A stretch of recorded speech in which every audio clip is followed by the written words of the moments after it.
बालिका उच्च माध्यमिक आदर्श विद्या मंदिर मालपुरा द्वारा संचालित ऑनलाइन क्लास में आपका स्वागत है।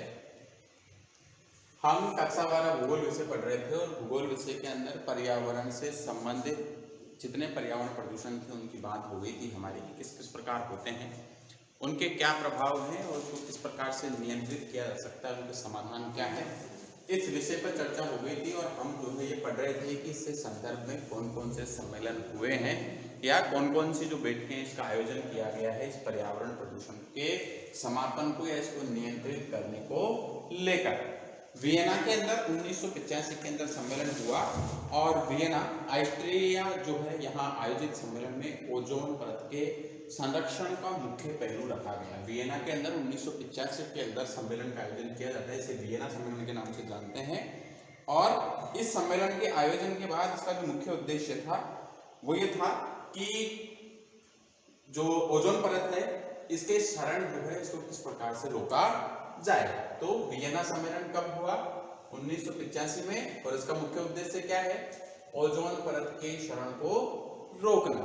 ठीक है, मतलब ओजोन परत जो समाप्त हो रही है वो क्लोरोफ्लोरोकार्बन वगैरह से उसको नियंत्रित करना और इस परत की जो है गुणवत्ता को बनाए रखना। इसके बाद नेक्स्ट जो हुआ वो है मॉन्ट्रियल समझौता, 1987 में होता है और इसमें संयुक्त राष्ट्र जो कार्यक्रम है इस पर पूरे 33 देश जो हैं वो एक समझौता करते हैं और इस समझौते के अंदर जो है इसमें भी ओजोन परत के क्षरण को रोकने के लिए और क्लोरोफ्लोरोकार्बन तथा अन्य ओजोन हानिकारक गैसें जो ओजोन को क्षति पहुंचाती है, ओजोन को क्षति पहुंचाने वाली जो गैसें हैं उन पे बड़ी मात्रा में कमी और विकासशील देशों को इस हेतु 10 वर्ष का अतिरिक्त समय दिया गया। जो विकसित देश हैं, ठीक है, यहां देखो दो प्रकार की व्यवस्था हुई कि जो विकसित देश हैं उन विकसित देशों को तो जो है इनको तत्काल नियंत्रण में तत्काल जो है प्रतिबंध में करने की, और जो विकासशील देश हैं उनका विकास जो है वो अवरुद्ध नहीं हो इसलिए इनको जो है 10 वर्ष का अतिरिक्त समय प्रदान किया गया। इस सम्मेलन के द्वारा इसमें 34 देशों ने जो है सम्मेलन जो है हिस्सा लिया। इसके बाद आता है टोरंटो वर्ल्ड कॉन्फ्रेंस जो 1988 के अंदर आयोजित की जाती है। जून 1988 के अंदर जो है कनाडा के टोरंटो शहर के अंदर हरित गृह प्रभाव को कम करने एवं जलवायु के भयावह परिवर्तन से विश्व को बचाने के लिए विश्व के विकसित देशों ने अपनी इच्छा से क्लोरोफ्लोरोकार्बन के उपयोग में 2005 तक 20% उपयोग में कमी करने का आग्रह किया गया कि जो विकसित देश हैं वो क्लोरोफ्लोरोकार्बन जो है इसका उपयोग 20% कम करें, ऐसा आग्रह किया गया इस टोरंटो वर्ल्ड कॉन्फ्रेंस 1988 के अंदर। इसके बाद आता है हेलसिंकी सम्मेलन, 2 मई 1979 को हेलसिंकी में क्लोरोफ्लोरोकार्बन के उपयोग में कमी पर और ओजोन परत जो है इसके क्षरण को बचाने के लिए इस पर प्रयास तेज करने के लिए कहा गया। नेक्स्ट जो सम्मेलन है वो है पृथ्वी शिखर सम्मेलन जो 3 जून से 14 जून तक 1992 के अंदर आयोजित किया गया। ब्राजील के रियो डे जेनेरो में जो शहर है वहां पे इसका आयोजन किया गया जो विश्व में पृथ्वी का पहला शिखर सम्मेलन था। पृथ्वी शिखर सम्मेलन था ये पहला। इसका जो आयोजन है वो संयुक्त राष्ट्र संघ जो हमारा यूएनओ है, यूनाइटेड जो है उसके द्वारा इसका आयोजन किया गया और संयुक्त राष्ट्र पर्यावरण एवं विकास सम्मेलन के रूप में रखा गया इसे।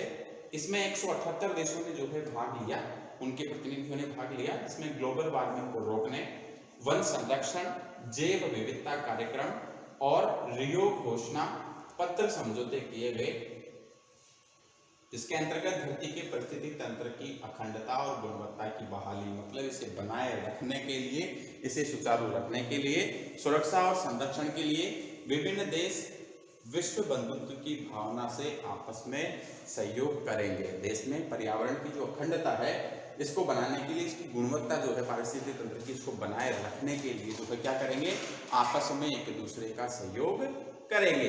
एक टिकाऊ विकास की बात कही गई, जिसमें आर्थिक विकास का ऐसा तरीका सुझाया गया जिसमें पर्यावरण को नुकसान भी न पहुंचे और विकास भी जो है हमारा हो जाए। इस सम्मेलन में वैश्विक पर्यावरण सुविधा कोष बनाया गया। विश्व के पर्यावरण के संरक्षण के लिए एक अलग से कोष का निर्माण किया गया, तो उसे वैश्विक पर्यावरण सुविधा कोष के नाम से जाना गया। इसमें ग्लोबल वार्मिंग को रोकना, जैव विविधता संरक्षण को बढ़ाना, ओजोन परत क्षरण को रोकना और सुरक्षा प्रदान करना, साथ में अंतर्राष्ट्रीय जल संसाधनों का प्रदूषण नियंत्रण करना, जैव विविधता कार्यक्रम का एक 400 पृष्ठों का 400 पेजों का जो है एक दस्तावेज तैयार किया गया, जिस पर आने वाले खर्च को वहन करने के लिए विश्व पर्यावरण कोष की स्थापना पर जोर दिया गया। किसकी स्थापना पर जोर दिया गया? विश्व पर्यावरण दिवस की स्थापना पर जोर दिया गया। कब से कब चला ये? 3 से 14 जून 1992 में ब्राजील में चला। ब्राजील के रियो डी जेनेरो शहर जो है वहां पे चला। इसके बाद क्योटो सम्मेलन हुआ, ये भी क्योटो जो है जापान में है, और 1 से 11 दिसंबर 1997 के अंदर जो है क्योटो जापान में इसका आयोजन होता है। इसे विश्व पर्यावरण सम्मेलन या ग्रीन हाउस सम्मेलन तथा क्योटो प्रोटोकॉल भी कहते हैं। इसके अन्य नाम कौन कौन से हैं? एक तो पर्यावरण सम्मेलन,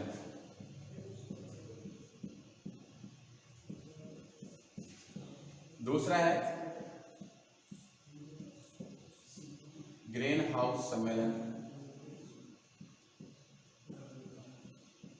और तीसरा जो है वो है क्योटो प्रोटोकॉल। तो इसके 3 नाम हैं। 1 से लेकर 11 दिसंबर 1997 तक जापान के क्योटो शहर में जो है इसका क्या हुआ? आयोजन हुआ। भारत ने इस पर जो है 2002 के अंदर हस्ताक्षर किए व अनुमोदन दिया कि पृथ्वी के ग्लोबल वार्मिंग की समस्या से बचाने हेतु इसके लिए उत्तरदायी 6 ग्रीन हाउस गैसें, कौन कौन सी? प्रश्न पूछा जा सकता है कि ग्रीन हाउस को प्रभावित करने वाली गैसें कौन कौन सी है, उत्तरदायी गैस कौन सी है? तो carbon dioxide, methane, hydrochlorocarbon, nitrous oxide, chlorofluorocarbon एवं सल्फर हेक्साक्लोराइड। ये 6 गैसें जो हैं वो ग्रीन हाउस प्रभाव जो है इसके लिए उत्तरदायी है। ये 6 गैसें, ठीक है। तो हमें ये भी ध्यान रखना है कि ग्रीन हाउस प्रभाव के लिए कौन सी गैस जिम्मेदार है। तो कौन सी गैसें जिम्मेदार हैं? इन 6 गैसों के नाम हैं, जिसमें carbon dioxide, methane, hydrochloride carbon, nitrous oxide, chlorofluorocarbon और सल्फर हेक्साक्लोराइड जो है प्रमुख 6 गैसें हैं। इसमें कितने देशों ने भाग लिया? 159 देशों ने 159 देशों ने जो है भाग लिया। भारत ने कब हस्ताक्षर किए? 2002 में हस्ताक्षर किए, ठीक है। कब से कब हुआ? 1 से लेकर 11 दिसंबर 1997 को। कहाँ हुआ? जापान के क्योटो शहर के अंदर हुआ। और इसके अन्य नाम कौन से हैं अभी मैंने बताए थे? विश्व पर्यावरण सम्मेलन, ग्रीन हाउस सम्मेलन और क्योटो सम्मेलन। इसके बाद देखिए के प्रभाव को जो है 2008 से, ये जो गैसें हैं जो ग्रीन हाउस के लिए उत्तरदायी है, इनके प्रभाव को 2008 से लेकर 2012 तक की अवधि में, मतलब 4 वर्षों के समय में जो है इसमें 1990 के उत्सर्जन स्तर की औसत 5% की कमी लानी है। 1990 में जितना इन गैसों का उत्सर्जन हुआ उसमें उसके मुकाबले जो है 2008 से 2012 के जो 4 वर्ष हैं इसमें कितने प्रतिशत की कमी लानी है? 4% की कमी 5% की कमी लानी है। समझौते के अनुसार जो है यूरोपीय संघ ने 8% के लिए, अमेरिका ने 7 के लिए और जापान ने 6% की कटौती की बात कही कि हम जो है इतनी कटौती करेंगे। इसके बाद है जोहान्सबर्ग सम्मेलन। जोहान्सबर्ग सम्मेलन जो है ये दक्षिण अफ्रीका के जोहान्सबर्ग में आयोजित किया गया 26 अगस्त से लेकर 4 दिसंबर 2002 तक, ठीक है।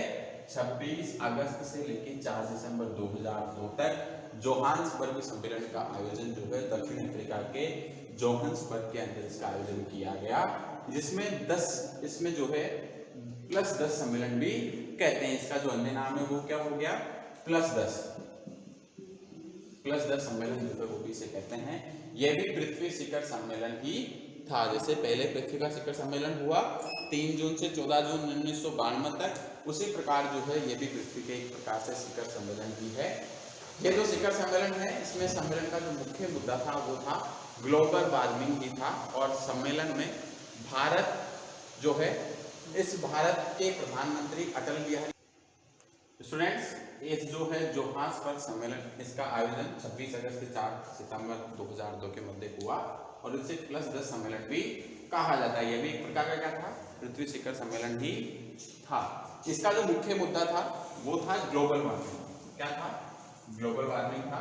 और भारत के जो उस समय के तात्कालिक प्रधानमंत्री थे, उन्होंने कहा कि अटल बिहारी वाजपेयी ने कहा कि विकास करो, लेकिन वो सतत विकास, पोषणीय आधारित विकास होना चाहिए। आर्थिक विकास ऐसे करो कि मानव सभ्यता नष्ट हो, जो मानव जो सभ्यता है वह नष्ट न हो और जीवन जीने के लिए जरूरी हो। मतलब कुल मिला के विकास को इस प्रकार किया जाना चाहिए जो न तो पर्यावरण के ऊपर नकारात्मक प्रभाव डाले, ठीक है, पर्यावरण का हम या और जो प्राकृतिक संसाधन जो है इनका दोहन तो करें, लेकिन इनके पुनः निर्माण की बात भी जो है इसके अंदर की जाए। इन संसाधनों का उपयोग उस प्रकार किया जाना चाहिए कि हम वर्तमान में तो जो है हमारे विकास को कर सके, हमारा विकास जो है वो भी बाधित नहीं होना चाहिए। विकास जो है वो क्या नहीं होना चाहिए, बाधित नहीं होना चाहिए। और भविष्य के लिए हमारे जो आने वाली पीढ़ियां हैं, उन पीढ़ियों के लिए भी जो है ये संसाधन क्या होने चाहिए, उपयोग में आने चाहिए। इन संसाधनों के जो अन्य स्रोत हैं, जैसे ऊर्जा प्राप्त करने के लिए जो है हम किसका प्रयोग कर रहे हैं, या तो पन बिजली जो पानी से बनाते हैं, या फिर कोयले के द्वारा। तो इनके स्थान पर किसका प्रयोग किया जाना चाहिए, सौर ऊर्जा का किया जाना चाहिए, पवन ऊर्जा का किया जाना चाहिए, भूतापीय ऊर्जा का किया जाना चाहिए, ठीक है। इसके अलावा जो जवाहरी ऊर्जा होती है उसका उपयोग किया जाना चाहिए, या फिर जो परमाणु के द्वारा हम जो बनाते हैं, ठीक है, इनका उपयोग जो है वो किया जाना चाहिए। आगे चलिए, नेक्स्ट है वो है नासा दुआ। इस जो है नासा दुआ, इसका आयोजन इंडोनेशिया के बाली द्वीप के नासा जो शहर है, इसमें 2007 में इसका आयोजन किया गया, जिसमें आईपीसीसी की जो 4th रिपोर्ट है वो पेश की गई। आईपीसीसी की 4थी रिपोर्ट जो है वो पेश की गई। इसके अंदर 2007 में इंडोनेशिया के बाली द्वीप के नासा शहर के अंदर जो है इसको आयोजन जो किया गया। आईपीसीसी यूएन की सबसे बड़ी संस्था है। इसके अध्यक्ष का चुनाव सभी 193 देश, जो यूएन जो है यूनाइटेड जो है सभी विश्व राष्ट्र संघ, उसके सभी जितने सदस्य देश हैं 193 देश, वो लोकतांत्रिक प्रक्रिया के तहत जो है वो करते हैं। आईपीसीसी के अध्यक्ष पद के लिए भारतवंशी जो है राजेंद्र पचौरी चुने गए हैं। और जिस समय पुस्तक हमारी बनी 2012-13 में, तब जो है राजेंद्र पचौरी इसके सदस्य, इसके अध्यक्ष जो है वो चुने गए, जो कहाँ के थे, भारत के थे, भारतवंशी थे। इस रिपोर्ट को तैयार कर उन्होंने 4th रिपोर्ट कहते हैं। 2007 में इस संस्था को नोबेल पुरस्कार भी दिया गया, जिसे राजेंद्र पचौरी व अमेरिकी राष्ट्रपति ने लिया था। नोबेल जो दिए जाते हैं,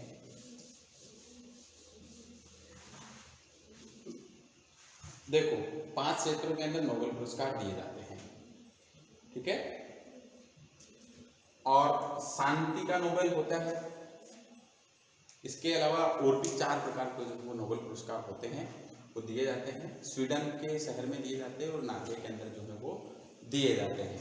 इसके बाद हम बात करें कानकुन मैक्सिको सम्मेलन जो है 29 नवंबर 2010 को इसका आयोजन हुआ, जहां से लेके ये 10 दिसंबर 2000 तक चला। और 16वां संयुक्त राष्ट्र जलवायु सम्मेलन था। इसे विशेष जो है इसके ऊपर ध्यान किस पे दिया गया, हरित कोष बनाने पे ध्यान दिया गया और $100 के निवेश की सहमति दी। इसके बाद है नागोया प्रोटोकॉल। जापान के नागोया शहर के अंदर 29 अक्टूबर 2010 भारत ने जैव विविधता व सतत विकास हेतु इस प्रोटोकॉल संधि पर हस्ताक्षर किए थे। दोहा सम्मेलन नवंबर 2012 में जलवायु परिवर्तन को लेकर हुआ। विकसित देशों के लिए जो है जलवायु परिवर्तन संबंधी कार्यक्रम को बेहतरीन तरीके से संचालित करने के लिए संयुक्त राष्ट्र हरित जलवायु कोष का गठन 18 नवंबर 2012 को किया गया, जिसका मुख्यालय दक्षिण कोरिया के शहर इन छोटी सीधी जो सोंगड़ा के नाम से जाना जाता है उसको बनाया गया। इसके बाद वाइसा सम्मेलन जो पोलैंड के वाइसा शहर के अंदर 11 से 22 नवंबर 2023 को हुआ और इसका उद्देश्य भी क्या था, हरित जलवायु कोष बनाने का और जलवायु परिवर्तन संबंधी समझौते का था। तो 2015 के अंदर जो है हस्ताक्षर किए। पृथ्वी सम्मेलन, विश्व पृथ्वी सम्मेलन 2016 के अंदर 22 अप्रैल 2016 को संपूर्ण विश्व के 46वां विश्व पृथ्वी दिवस जो है वर्ल्ड अर्थ डे जो मनाया गया और इस पृथ्वी दिवस का मुख्य उद्देश्य पृथ्वी के वृक्ष के लिए है। इसके बाद कुछ महत्वपूर्ण जो हैं वो दिवस और संस्थाएं दे रखी है, काजरी वगैरह इनके बारे में। और पृथ्वी के संरक्षण हेतु विश्व भर में जागरूकता फैलाने के लिए 1970 में प्रतिवर्ष मनाया जाता है पृथ्वी संरक्षण दिवस जो है। इस अवसर पर न्यूयॉर्क स्थित संयुक्त राष्ट्र मुख्यालय के 170 से अधिक देशों के प्रतिनिधि जलवायु परिवर्तन पर दिसंबर 2015 में हुए पेरिस समझौते पर हस्ताक्षर किए। इसे ऐतिहासिक समझौते को सतत विकास के लिए 2030 के एजेंडे के साथ मिलाकर हमारी जो दुनिया है इसको बदलने की शक्ति रखता है। इसके बाद जो इसके महत्वपूर्ण प्रश्न है वो हम नेक्स्ट वीडियो में देखेंगे। धन्यवाद।